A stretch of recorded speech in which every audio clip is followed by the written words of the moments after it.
Tales of Herding Gods Episode 74. In the previous episode, Qin Mu once again found himself in the middle of chaos. His fox demon Hu Ling'er and the dragon Qilin had caused a huge commotion at Jade Dragon Lake. They bathed in the imperial waters and even roasted and ate the royal fish king. Grand Chancellor Gu Linuan, eager to punish Qin Mu, rushed to the palace, prepared to see him executed. But to his shock, Emperor Yanfeng and the Empress Dowager were laughing and chatting with Qin Mu in the Imperial Garden. The clever Empress Dowager even suggested that executing Qin Mu over a fish would make the emperor look foolish. And the emperor, seeing the humor in it, dismissed Gu Linuan's accusations entirely. Privately, the emperor revealed that he knew Qin Mu's secret, his identity as the new cult master of the heavenly devil cult, yet instead of punishment, he advised caution and subtlety, acknowledging both the blessings and potential dangers Qin Mu represented. With the crisis averted, Qin Mu returned to Imperial College, spending his days refining Scarlet Fire Spirit Pills and Spirit Buddha Pills while preparing for the upcoming large-scale training. Soon, he and a group of scholars would be sent to the front lines, tasked with quelling a rebellion. And the story continues. In Qin Mu's team, other than him being an imperial academician, there was no directorate. Gu Linuan had deliberately arranged it this way, reasoning that since Qin Mu held such a high title, he should lead a team by himself. But in truth, it was clear Gu Linuan was using public office to settle a personal grudge. The scholars under Qin Mu were talented, but they were still far inferior to those from the royalties' park or divine arts residence. Everyone knew this was a setup, a so-called experience mission, that was more likely a death sentence.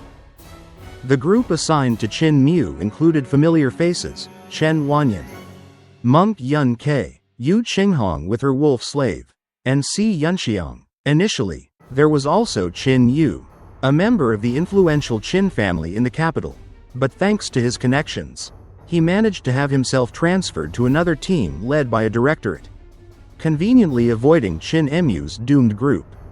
While others prepared for departure, Qin Mu spent his days refining a furnace of Scarlet Fire Spirit Pills, ensuring his dragon Qilin would have enough food for the long journey ahead. He was so focused on his alchemy that he hadn't met with his teammates in days. Meanwhile, Monk Yun Ke, Chen Wanyan, and Yu Qinghong gathered to discuss their predicament.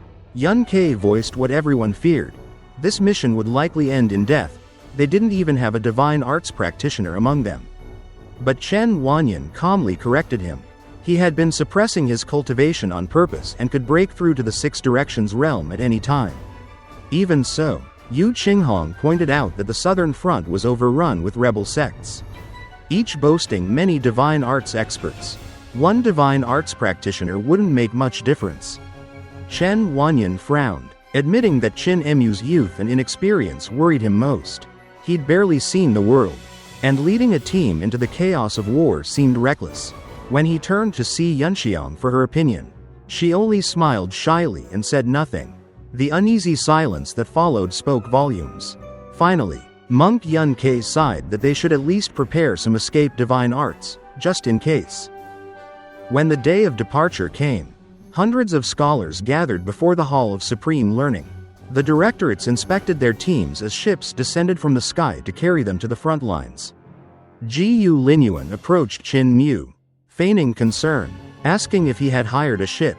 When Qin Mu replied that he had, boasting that even the ship's furnace was forged by himself, Gu Linuan sneered inwardly. The other scholars exchanged glances, suspecting Qin Mu's ship would be small and shabby. After all, he had never studied in the Hall of Divine Craft, so how could he possibly forge a working furnace? Soon, the airships of the other teams took off one by one. Qin Mu's group waited, growing anxious. Then, a broken-down ship wobbled into view, its hull full of holes, its mast half splintered, and no sails in sight. "Our ship is here," Qin Mu said cheerfully. His teammates were horrified. The ship looked ready to fall apart. From the deck appeared a burly, tattooed man with a fearsome face, Fan Yunxian, captain of the cloud-chasing pirate ship. "Old brother Qin, I'm late," he shouted. Qin Mu smiled and greeted him warmly, asking what had happened to his ship. Fan Yunxiao explained that he'd gotten into trouble with the Three Wonders Castle, crashing through a swarm of insects that nearly shredded his vessel.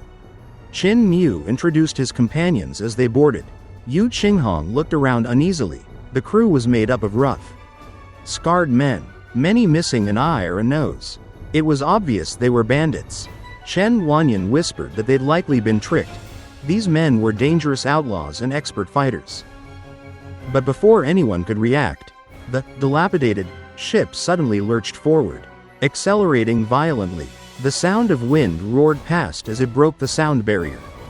Wine barrels burst apart, and the ship streaked through the air faster than any other vessel, overtaking all the academic teams ahead. The passengers clung to the rails in shock. Despite its battered appearance, the ship was incredibly fast, so fast they could reach Surging River in just a day or two. Qin Mu remained calm. He knew this power came from the furnace he had personally forged. Fan Yunxiao reassured the terrified scholars that the ship wouldn't fall apart, boasting that he'd tested it several times before, even when a few deck boards were blown away by the wind. He merely laughed and ordered replacements, insisting everything was fine. As they crossed into a region of rain, the crew's fierce tattoos began to wash off, revealing bare skin underneath. Even one man's scar vanished. Hu Ling'er, Qin Mu's fox companion, gasped in surprise, realizing the tattoos were fake. Embarrassed, Fan Yunxiao explained that they had only painted them on for intimidation, joking that true scars would hurt too much and that one should respect the body given by their parents. When his second mate removed his eye patch to reveal a perfectly fine eye, Monk Yun Ke muttered that these bandits didn't look reliable at all. Still, Qin Mu was relaxed. He took out a scroll, the computational canon of supreme mystery, and began consulting Fan Yunxiao about the numerals recorded within.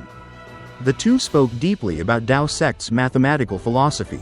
Qin Mu was fascinated by the immense numerical system, Shi, Bai, Qian, Wan, Yi, Zhao, Jing, Gai, and beyond, numbers so large they were said to calculate the immeasurable. Fan Yunxiao explained that just as numbers expanded infinitely upward, they also divided infinitely downward. Fen, Li, Hao, Si, Hu, Wei, Xian, Sha, Chen, I, Miao, Mo, Mohu, and even smaller, Kong Shu and Qing Jing, he said, are used to measure the smallest particles of vital qi. Qin Mu was astonished. These numbers were essential for Dao sect's 14th writing of Dao Sword, where runes must be inscribed within the smallest fragments of vital qi, a task impossible without precise calculation. Fan Yunxiao went on to explain that forging treasures also required such exact measurements, as even the tiniest error could lead to failure. Qin Mu marveled aloud, praising the Dao sect's mastery of algebra. Throughout the flight, he listened attentively as Fan Yunxiao shared his insights, realizing that the so-called pirate captain was in fact deeply learned. By the end of their discussion, Qin Mu discovered that Fan Yunxiao had already cultivated to the 5th writing of the Dao sect, and possessed an extraordinarily high attainment in algebra. And that wraps up this episode. In this part, we saw how Qin Mu was intentionally placed in a perilous position by Grand Chancellor Gu Linuan, who sought revenge under the guise of giving Qin Mu field experience. Without any directorate or strong divine arts practitioners to support him, Qin Mu's team seemed destined for failure.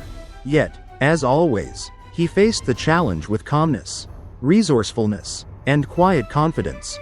When the other scholars watched sleek, well-equipped airships depart, Qin Mu's fast ship turned out to be a battered, hull-ridden vessel that looked ready to fall apart at any moment. But what appeared to be a joke quickly turned into astonishment the moment the ship took flight. It moved like lightning, faster than any of the others. This surprising twist not only revealed Qin Mu's talent as a craftsman, who had forged the ship's furnace himself, but also reminded everyone that true ability often hides behind humble appearances.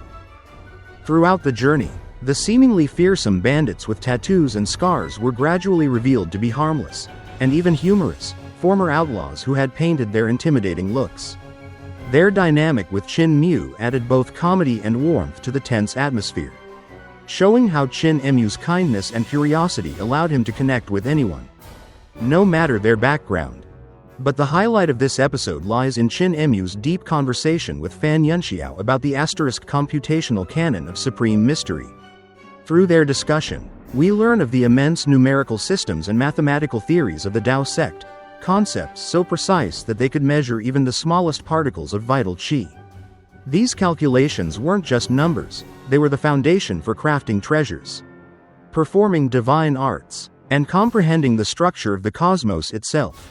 Qin Mu's admiration for this knowledge revealed both his humility and his hunger for learning.